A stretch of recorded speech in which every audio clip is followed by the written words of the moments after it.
Welcome to Kansas Ag Report. I'm Ken Rogers. On this week's show, we're in Wichita as conservation leaders gather with their annual meeting. We talk with a couple of their leaders. Also, USDA Undersecretary Greg Ibaugh, who spent a couple of days in the sunflower state this week. We also catch up with Kansas corn, Kansas wheat, and the Kansas Farm Bureau, and our weekly update with the Kansas Livestock Association and Paragon AG Advisors. The Kansas Ag Report brought to you in part by Kansas Farm Bureau, a grassroots organization representing the state's farmers and ranchers since 1919, kfb.org. Kansas Wheat Commission, leading in the adoption of profitable innovations for wheat. Online, kswheat.com. And Kansas Corn, building the future of Kansas corn. Online, kscorn.com.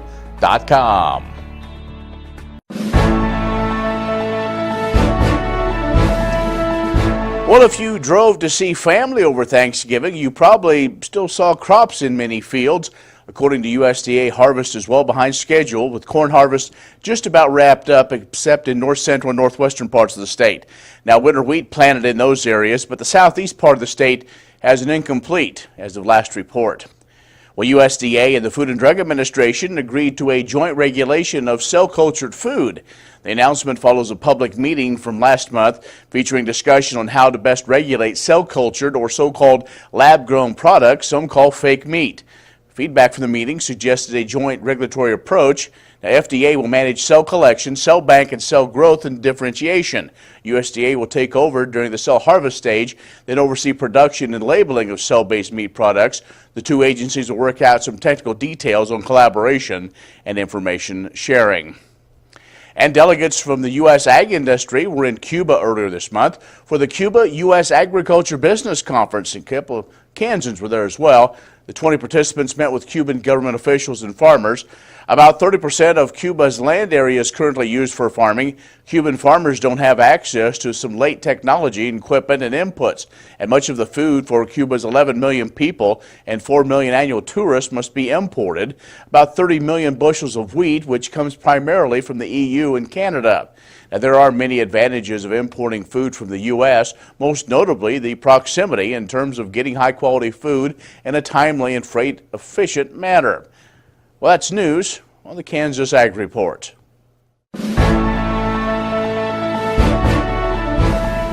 Hi, I'm Sue Schulte with Kansas Corn, and here's what's going on with the Kansas Corn Growers Association and Kansas Corn Commission. While the Commission invests checkoff funds into market development, education, research, and promotion efforts, the Association represents KCGA members in policy and regulatory issues. Here's an update on trade. On the September 30th deadline of the NAFTA negotiations, the Trump administration announced a new trilateral agreement between the U.S., Mexico, and Canada called USMCA. This is good news for farmers who wanted to keep free trade open between our three countries. Mexico is the largest export buyer of U.S. corn and is a top buyer of many other ag products, and it is a promising market for ethanol exports. Canada is also an important trading partner and a top export buyer of U.S. ethanol. With this trade agreement, our primary goal was to retain the excellent trade partnership we already have with our two neighboring countries. We will be working with national corn growers and the U.S. Grains Council to ensure that the provisions in the agreement are favorable for agriculture and ensuring congressional approval for the trade agreement. We also continue to work with our national partners to build export markets for corn in all forms. This includes corn, red meat, ethanol, and DDGS feed. In our views, by building more trade relationships around the world, we're building not only our farm economy, but our state and national economies as well. Find out more by following Kansas Corn on social media or by visiting our website at kscorn.com. Kansas Ag Report brought to you in part by Oldie Seed Farms, carrying soil-specific seed. Find them on the web, oldeseed.com. That's OHLDE seed.com. Kansas Livestock Association, supporting members' business interests and meeting consumer demands. KLA.org. Grass and Grain, online or in the mail, keeping Kansas farmers informed for over 60 years. Grassandgrain.com. And Kansas Grain Sorghum, growers working together. More at ksgrainsorghum.org.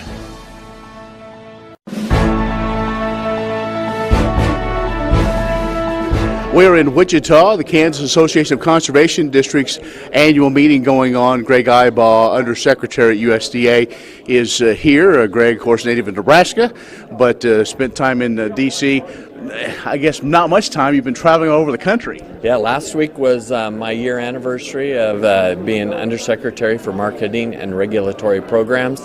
But I've spent a lot of time all over the United States in my role with APHIS and AMS. All right, let's talk about one of the reasons why you're here, but first, market facilitation program, that continues on. You've been kind of hands-on on part of that when it comes to the bulk commodities. That's correct. The Food Purchase and Distribution Program is being administered by AMS, and that means we're purchasing in 4 different phases, all kinds of fruit and vegetables, but also some meat and dairy products for distribution through food banks.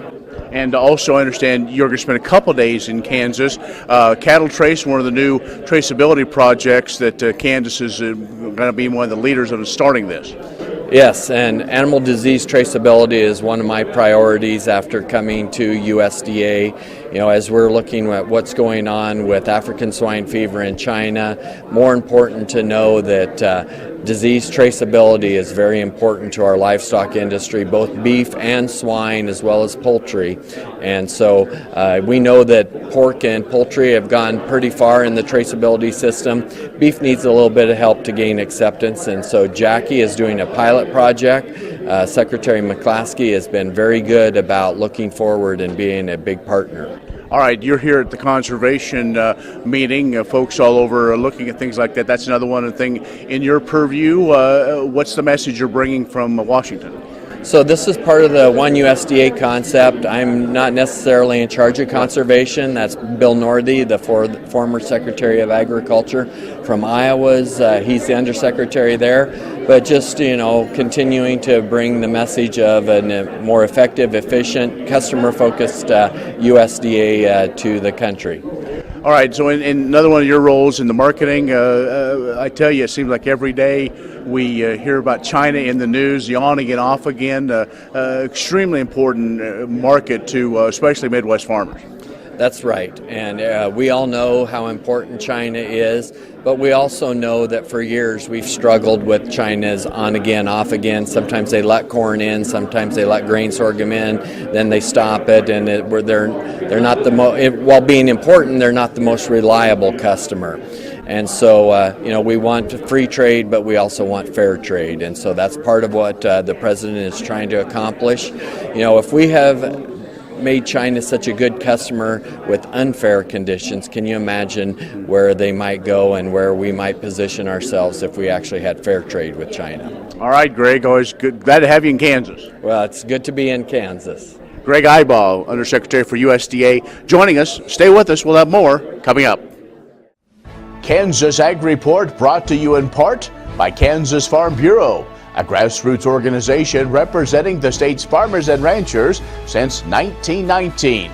KFB.org. Kansas Wheat Commission, leaders in the adoption of profitable innovations for wheat. And Agview.net, covering news and views in the Beef Belt and Western Corn Belt. Reliable and relevant, Agview.net.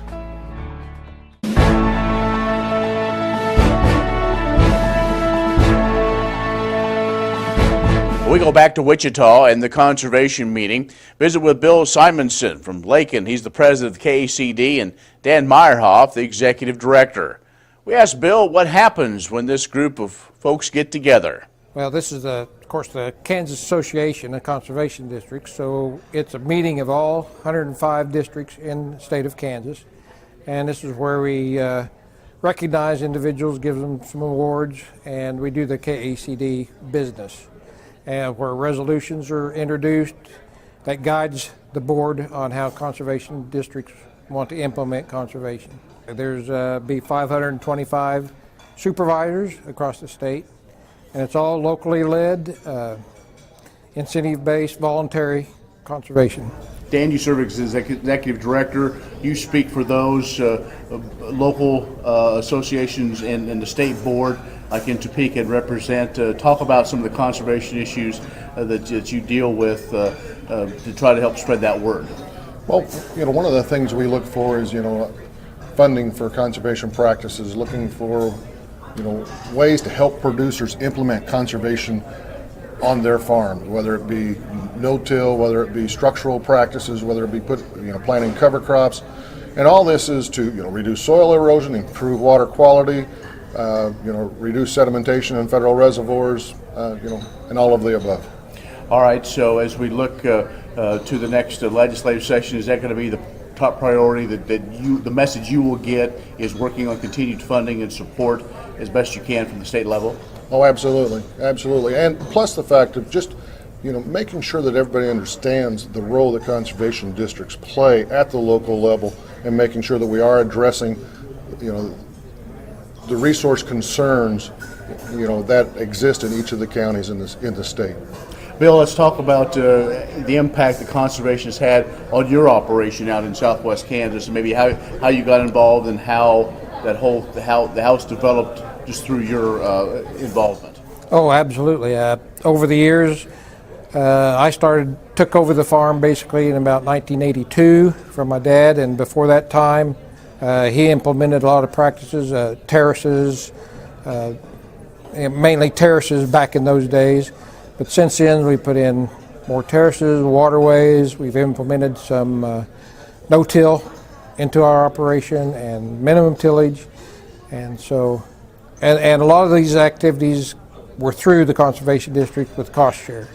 What's the biggest challenge facing not only the association but just agriculture and leaders dealing with conservation issues right now? Well, if you want specific challenges, we're talking in the western part of the state with the Ogallala Aquifer, basically running out of water, and in the eastern part of the state, we're looking at the reservoirs filling up with sediment.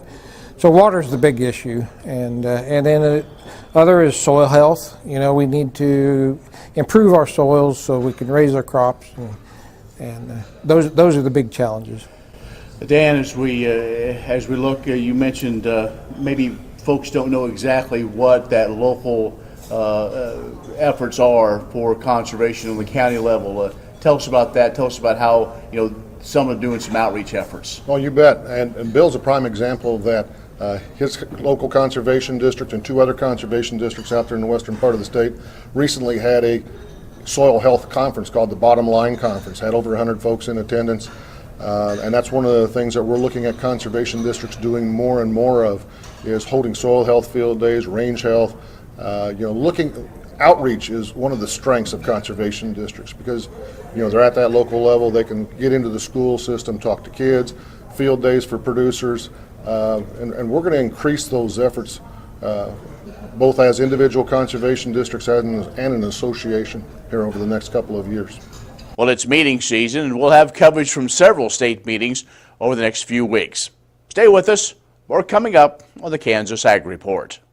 What if sustainability were synonymous with U.S. soy? If energy efficiency, water quality, and soil health help define U.S. soy's value, that future is here, the time is now. To meet end-user demands, the Soybean Checkoff is committing to sustainability that's achievable, worthwhile, and enduring. A message from the Kansas Soybean Commission, the Soybean Checkoff, progress powered by Kansas farmers. The producer-funded Kansas Wheat Innovation Center was built to get improved varieties into the hands of farmers faster. Kansas Wheat, farmers advancing their future through wheat genetics research. Kansas Farm Bureau, the voice of agriculture, represents grassroots agriculture. The state's largest and most powerful farm organization stands up for its members through leadership development, agriculture education, legal defense, environmental advocacy, farm safety, and risk management. Members also enjoy money-saving benefits. To join our organization today or to learn more, go to www.kfb.org or find us on Facebook and Twitter. What does a brighter, more sustainable future look like in our cities and towns, and how do we get there? When New York needed an alternative fuel source to reduce carbon emissions, the city found what it needed in biodiesel made from U.S. soybean oil.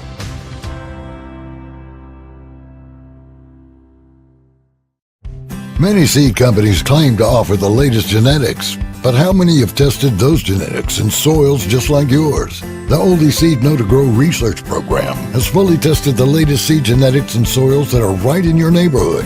The Oldie Seed Know to Grow program can recommend the best performing hybrids from technologies like Enlist, Extend, and Liberty Link that will optimize the yield and profit of every acre on your farm. Contact Oldie Seed today.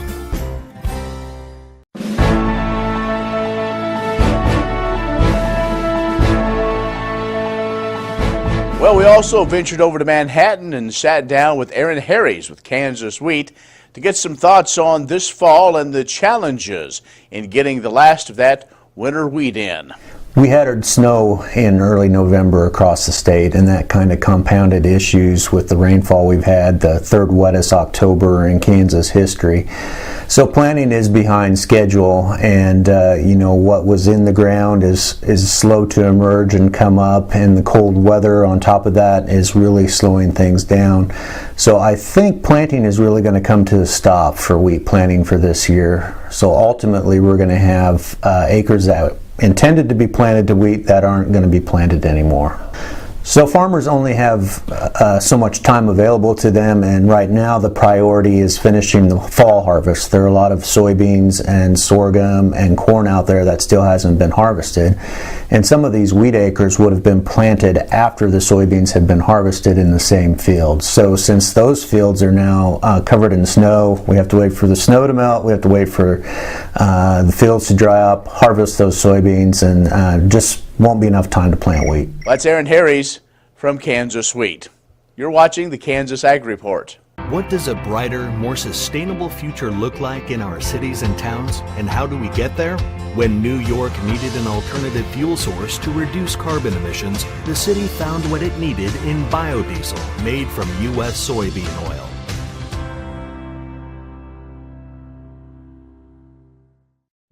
Many seed companies claim to offer the latest genetics, but how many have tested those genetics in soils just like yours? The Oldie Seed Know to Grow research program has fully tested the latest seed genetics in soils that are right in your neighborhood.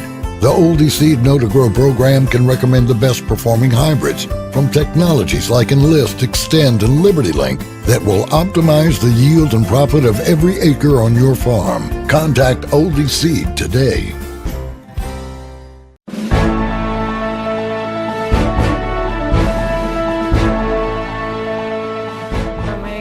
Carruthers. My husband and his family farms down in Harper County, and I am on the YF&R and on the resolutions part of YF&R. I believe that Farm Bureau has been so good at just educating their members. There's a hot topic. They're amazing about finding someone that knows a lot about that topic and can come in and tell you more the ins and outs, and you're not isolated. You hear other people having the same issues or even other issues around the state that you didn't know about, and you just become more informed and you feel like your voice is heard.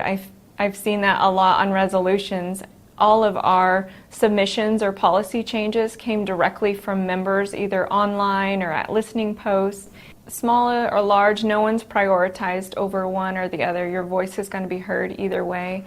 And that's a huge voice you have through Farm Bureau, that you can actually change anything that you don't see fit or doesn't go with your values on your farm. They're so amazing about giving you the education and tools you need at what you actually need. They're not just going to sugarcoat things. They're going to give you both sides of every story so you can make an informed decision. Like, I always have that kind of friend on the farm if I ever need it, and I feel that's always going to be my Farm Bureau family. Agriculture information on your computer or mobile device. News and views on grains, livestock, policy, and opinions from newsmakers can be found by liking Agview on Facebook, and on Twitter, follow Agview News, a reliable and relevant source, agview.net. What if sustainability were synonymous with U.S. soy? If energy efficiency, water quality, and soil health help define U.S. soy's value, that future is here, the time is now. To meet end-user demands, the Soybean Checkoff is committing to sustainability that's achievable, worthwhile, and enduring. A message from the Kansas Soybean Commission, the Soybean Checkoff. Progress powered by Kansas farmers. Kansas Farm Bureau, the voice of agriculture, represents grassroots agriculture. The state's largest and most powerful farm organization stands up for its members through leadership development, agriculture education, legal defense, environmental advocacy, farm safety, and risk management. Members also enjoy money-saving benefits. To join our organization today or to learn more, go to www.kfb.org or find us on Facebook and Twitter. The producer-funded Kansas Wheat Innovation Center was built to get improved varieties into the hands of farmers faster. Kansas Wheat, farmers advancing their future through wheat genetics research. All over the country, more and more communities are making the change to biodiesel made from U.S. soybean oil. And the decision continues, improving the health and welfare for millions of Americans while adding billions to our national economy.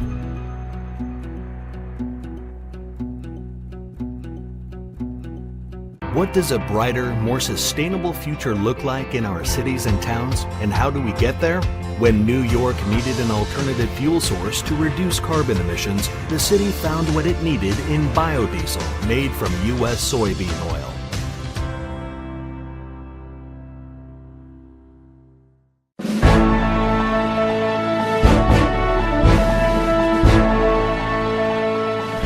Eight KLA members will be recognized during the KLA convention November 28th through the 30th for their continuous support of the organization. Jansonius Farms of Prairie View is recognized as the longest-standing continuous KLA member on record, joining the association in 1918 and celebrating 100 years of membership this year. Brothers John and Garrett Jansonius began raising Hereford cattle in 1916, and the family was active in the Hereford business for 96 years. Glenn Jansonius currently maintains the KLA membership. He represents the fourth generation of the Jansonius family. His son Jaden hopes to continue the family's KLA legacy many years into the future. 5 members will be honored for 50 years of membership in KLA.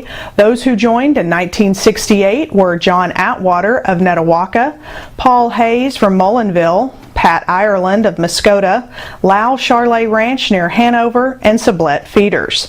Attaining 60 years of membership this year are Santira Bank of Sublette and the Kansas Motor Carriers Association in Topeka.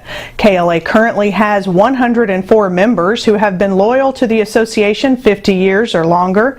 Dedicated members like these demonstrate the enduring support that continues to make KLA an effective voice for the Kansas livestock industry.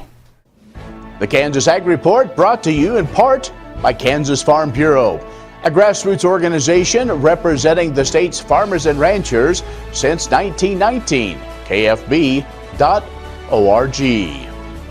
Kansas Wheat Commission, leading in the adoption of profitable innovations for wheat, online, kswheat.com. And Kansas Corn, building the future of Kansas corn, online, kscorn.com. What if sustainability were synonymous with U.S. soy?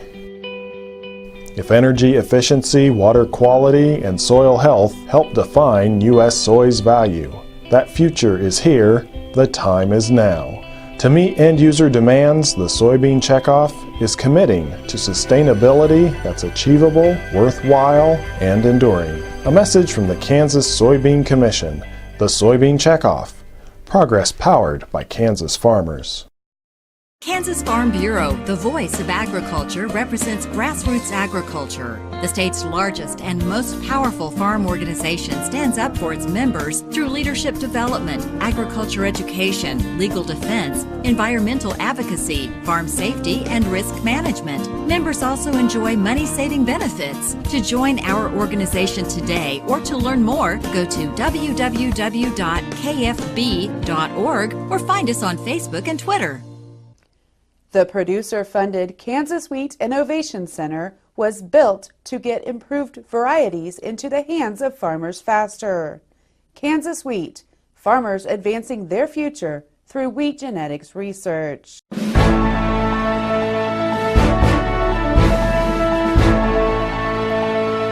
Good morning, I'm Darren Van Vactor with Paragon AG. We are quickly approaching the holiday season. Corn and bean harvest is making steady progress and getting closer to completion nationwide. Wheat sowing has been slower than normal, but again is getting done. Lots of folks are trying to get field work done post-harvest and before the holidays. Corn demand has continued to impress while wheat and soybean has been lacking. We're seeing some basis improvement here and there, but nothing consistent at the moment. There are not typically a lot of major headlines during this time frame, but you have to keep looking forward. There's a ton of information coming out here over the next 3.5 months. We'll have some direction regarding the trade war with China, coincided by the determination of the second half of the Farmers Aid Package during the late November to December timeframe. January brings the USDA's final numbers for the 2018 row crop, and 2019 insurance prices will be set during February.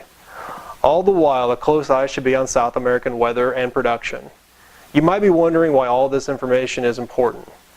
Just because we may be looking ahead to other things doesn't mean the market stops. Numbers and projections can change, news stories can happen, deals can be struck or struck down. The catch is we don't know any of these things, but we do know that they have the potential to move the market. We may not know what the market will do, but there are ways to protect against risk regardless of direction or the time of year. If you have questions, we'd be happy to help. Give us a call here at Paragon Ag Advisors, 888-452-8751. I'm Darren Van Vactor. Be safe and have a great week. Agriculture information on your computer or mobile device. News and views on grains, livestock, policy, and opinions from newsmakers can be found by liking Agview on Facebook, and on Twitter, follow Agview News. A reliable and relevant source, agview.net.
Well, that's our show this week. Be social with us at KansasAgReport.net or on Facebook and Twitter.